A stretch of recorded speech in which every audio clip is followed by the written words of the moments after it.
안녕하세요. 즐거운 책방입니다. 네, 오늘 소개해드릴 책은요, 박원서님의 에세이를 가지고 왔어요. 모래알 만한 진실이라도 라는 책이에요. 모래알 만한 진실이라도. 이 책은 박원서님이 세상을 떠난 지 10주년이 되는 기념으로 출간한 책이고요. 이 책에 있는 내용은 1970년대부터 2010년까지 박원서님이 살아생전에 쓰셨던 660여 편의 에세이가 있는데요. 그 중에서 35편을 추려서 엮은 책이에요. 이 책을 읽고 나면 어떤 느낌이냐면요. 엄마 품처럼 포근한 느낌이에요. 엄마가 들려주는 자신의 이야기를 듣고 있는 것처럼 편안하고 포근하고 따뜻한, 그리고 참 솔직하고 담백한 그러한 글들로 채워져 있어요. 이 책은 읽어드리고 싶은 부분이 참 많았는데요. 신간이라 많은 부분을 소개해드리진 못하고요. 짤막짤막하게 끊어서 일부분을 소개를 해드릴게요. 지금부터 책 내용을 읽어드릴게요. 첫 번째로 소개해드릴 부분은요, 친절한 사람과의 소통이라는 부분이에요. 작가님이 집 근처에 등산로가 있는데요. 그 사람들이 많이 다니는 그 길로 다니시는 것이 아니라 잘 다니지 않는 자신만의 그런 길을 찾아서 다니신다고 해요. 한적하게 혼자만의 시간을 갖고 싶어서 그 길로 다니시는데, 그러한 등산을 하시면서 경험했던 그러한 내용이에요. 하루는 산에서 열쇠를 잃어버렸다. 오르는 길에 땀이 나서 재킷을 벗었는데 아마 그때 열쇠가 떨어진 듯 했다. 집에 와서야 그 사실을 알았다. 워낙 문단속이 허술한 성격이라 현관문은 안 잠그고 대문만 잠궜는데 대문 또한 허술하여 밖에서 팔을 안으로 넣어 열 수 있게 되어 있어 집에 들어오는데 지장은 없었다. 그래도 시간 걸리는 외출을 하려면 문단속을 안 할 수가 없었기에 오던 길을 되짚어 가서 찬찬히 살펴보았지만 못 찾았다. 그 후 며칠은 산에 갈 때마다 발밑만 보고 걸었지만 어디 꼭꼭 숨었는지 눈에 띄지 않았다. 자식들한테 준 스페어 열쇠를 회수해서 문단속을 제대로 하게 된 후 비로소 발밑을 살피는 일에서 해방이 되었다. 다시 한눈을 팔 수 있게 되었을 때 내 열쇠가 바로 길가 내 눈높이 나뭇가지에 걸려 있는 걸 발견했다. 누군가가 주워서 그렇게 눈에 잘 띄게 걸어 놓았던 것이다. 그 산책길은 나 혼자만의 길이 아니었던 것이다. 그 길을 내가 낸 길도 아니었다. 본디부터 있던 오솔길이었으니 누군가가 낸 길이고 누군가가 현재도 다니고 있어서 그 길이 막히지 않고 온전한 것이다. 길은 사람의 다리가 낸 길이기도 하지만 누군가의 마음이 낸 길이기도 하다. 누군가 아주 친절한 사람과 이 길을 공유하고 있고 소통하고 있다는 믿음 때문에 내가 그 길에서 느끼는 고독은 처절하지 않고 감미롭다. 네. 다음에 읽어드릴 부분은 꿈이라는 부분이에요. 작가님이 어떤 일로 예전에 사시던 동네, 어릴 적 살던 동네를 택시를 타고 지나가면서 생각했던 글이에요. 그 부분을 읽어드릴게요. 마침 화학 시간이라 여고 학생들이 335 그 앞을 지나가고 있었다. 여학교 시절을 보낸 지금도 변하지 않는 옛집과 그 앞을 지나는 여학생들의 모습은 문득 나에게 시간관념의 혼란을 가져왔다. 울고 싶은 충동을 일으켰다. 실제로 눈물을 흘리지 않았지만 조용히 흐느끼고 싶은 잔잔한 서러움이 목구멍까지 치올랐다. 차는 곧 그 앞을 지났다. 나는 결국 울지 못했다. 50살이 가까운 뻣뻣하게 굳은 여자가 그까진 일로 차마 어찌 울기까지야 하랴. 그러나 그때의 그 느낌만은 늙은 여자답지 않은 센티였다. 그 집과의 만남은 50살 여편네에게 16 소녀의 감상을 일깨워줄 만큼 그 집에서 나는 참으로 많은 꿈을 꾸었다. 숱한 꿈은 자라면서 맞닥뜨린 현실의 혼비백산. 지금은 그 편린조차 지니고 있지 않다. 나는 그때 내가 어떤 꿈을 꾸었는지 생각해낼 수가 없다. 다만 그 꿈과는 동떨어진 모습이 되어 늙어가고 있음을 알 뿐이다. 하루하루를 사는 내 모습이 벼랑간 한 길로 나앉는 나의 옛집의 모습만큼이나 초라하고 어설프다는 걸 알 뿐이다. 나는 매일 아침 하루의 계획을 세운다. 집에 있는 날은 집에서 할 일을 빠듯하게 짠다. 내가 할 일, 아이들에게 시키는 일, 시킬 일, 파출부에게 시킬 일을 분류하고 내가 할 일을 또 가사와 원고 쓰는 일로 나누어 시간 배당을 엄격히 한다. 행여 예기치 않은 일이 일어나 이 시간 배당에 차질이 생길까봐 전전긍긍한다. 나가는 날은 나가서 볼 일을 또 그렇게 꼼꼼히 짠다. 외출하는 횟수를 줄이기 위해 볼 일은 어느 하루를 몰아서 치르기 때문에 나가서 볼 일도 빠듯이 짜여 있다. 허둥지둥 종종 걸음을 친다. 약속하지 않은 옛 친구를 우연히 만나 차라도 나누게 되어 시간을 빼앗기게 되면 어찌나 겁이 나는 것처럼 앞만 보고 총총 걸음을 친다. 계획한 시간을 예기치 않은 일에 빼앗길까봐 인색하게 굴다 보니 거의 시계처럼 살려니 꿈이 용납되지 않는다. 낮에 꾸는 꿈이란 별건가? 예기치 않은 일에 대한 기대가 즉 꿈일 수 있겠는데 나는 그걸 기피하고 다만 시계처럼 하루를 보내기에 급급하다. 시계처럼 산다면 제법 정확하고 신용 있는 사람 티가 나지만 시계가 별건가? 시계도 결국은 기계의 일종이거늘. 사람이 사람답게 살아야지 사람이 기계처럼 살아서 어쩌겠다는 걸까? 낮에 이렇게 기계처럼 바쁘게 움직이다 보니 밤엔 자연히 죽은 것처럼 숙면을 하게 되어 거의 꿈을 안 꾼다. 꿈을 안 꾸는 것인지 못 꾸는 건지 꾼 꿈을 되살려 기억할 시간을 안 갖기 때문에 일껏 꾼 길몽영몽을 아깝게도 망각의 구렁텅이에 쳐놓고 있는 건지는 모르지만 숙면한다고는 하지만 꿈이 없는 잠은 뭔가 서운하다. 고기 없는 물이 서운한 것처럼 고기 없는 물이 아무리 깨끗해도 살아있는 물이 아닌 것처럼 꿈이 없는 잠은 산 사람의 잠일 수는 없을 것 같다. 조금 덜 바빠져야겠다.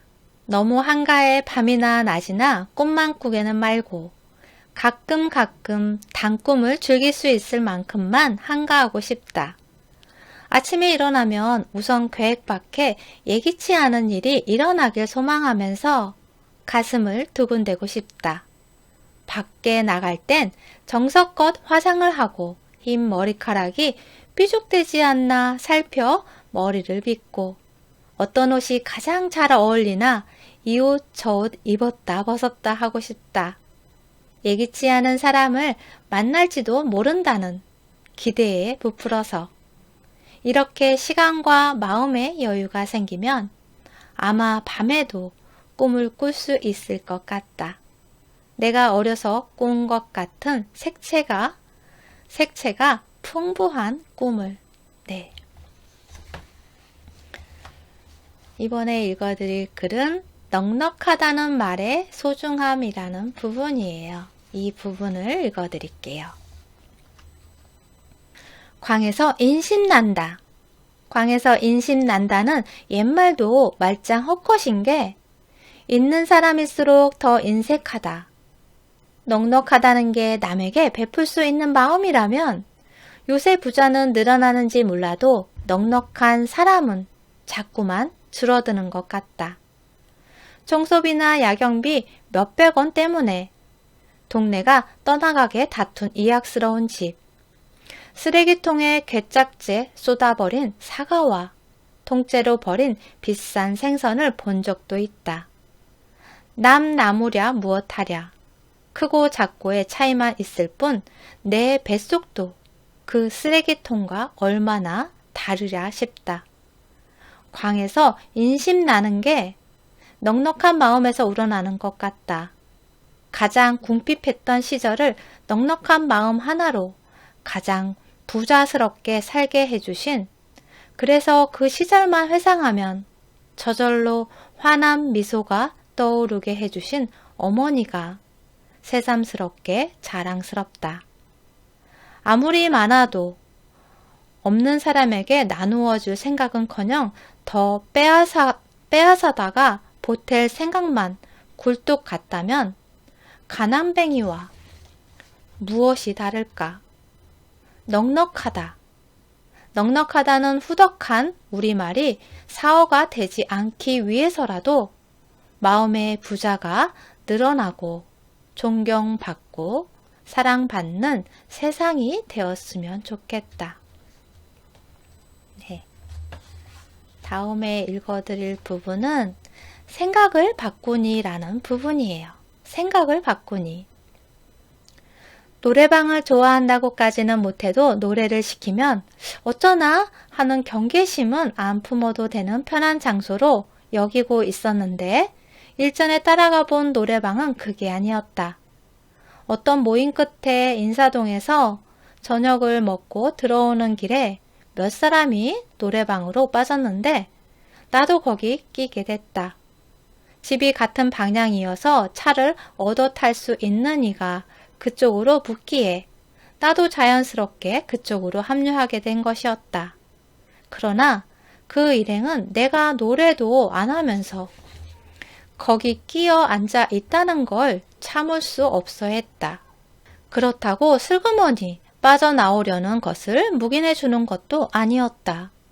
처음에는 좀 짓궂은 사람들한테 걸렸구나 하는 정도로 참아내려고 했는데 점점 집요하게 온갖 수를 다 써가며 남의 자존심을 건드렸다. 그들은 그런대로 재미가 있을지 몰라도 당하는 쪽에선 고문과 같았다. 나중에는 참다 못해. 너네들한테 노래할 자유가 있는데 나한테는 왜 안 할 자유가 없냐? 하고 외치고 말았다. 너무 진지하게 외쳤던지 나름대로 흥청거리던 분위기가 일순 서먹해지고 말았다. 그제서야 아차 싶었지만 한 번 뱉은 말은 주워 담아지는 게 아니었다. 나는 나의 유치함에 치가 떨려 어쩔 줄 몰랐다. 그 고약한 기분은 다음 날까지 계속됐다. 780년대를 끽소리 한마디 못하고 살아남은 주제에 고작 노래방에서 웬 자유식이나. 그 생각만 하면 창피하고 혐오스러워 닭살이 돋을 것 같았다. 그런 자기 혐오는 나는 왜 노래도 못할까 하는 열등감으로 이어져 온종일 우울했다. 그러고 있는데 고등학교 동창한테서 오랜만에 전화가 걸려왔다. 왜 목소리가 그 모양이냐고 먼저 이쪽의 우울증을 짚어내기에 나는 왜 노래도 못할까 하면서 하소연을 시작했다. 친구는 딱하다는 듯이 내가 노래까지 잘하면 어떡하게? 라고 말하는 게 아닌가. 나는 그 간단한 한마디를 뛸 듯이 반기며 정말 그렇게 생각하느냐고 재차 확인까지 했다. 기분이 단박 밝아졌다. 노래도 못한다고 생각할 적엔 나 같은 건 이 세상에서 무용지물과 다름없더니 노래까지 잘하면 어떡하냐는 소리를 들으니까 노래만 빼고 내가 잘할 수 있는 게 줄줄이 떠올랐다. 10년 전 참척을 당하고 가장 힘들었던 일은 왜 하필 나에게 이런 일이 일어났을까 하는 원망을 도저히 지울 수 없는 거였다. 원망스럽기만 한 게 아니라 부끄러움까지 겹쳤다. 저 여자는 무슨 죄를 많이 지었기에 저런 일을 당했을까? 수군거리면서 손가락질을 하고 있는 것 같았다. 세상이 나만 보고 흉보는 것 같아 두문불출하고 있어도 하늘이 부끄럽고 땅이 부끄러웠다.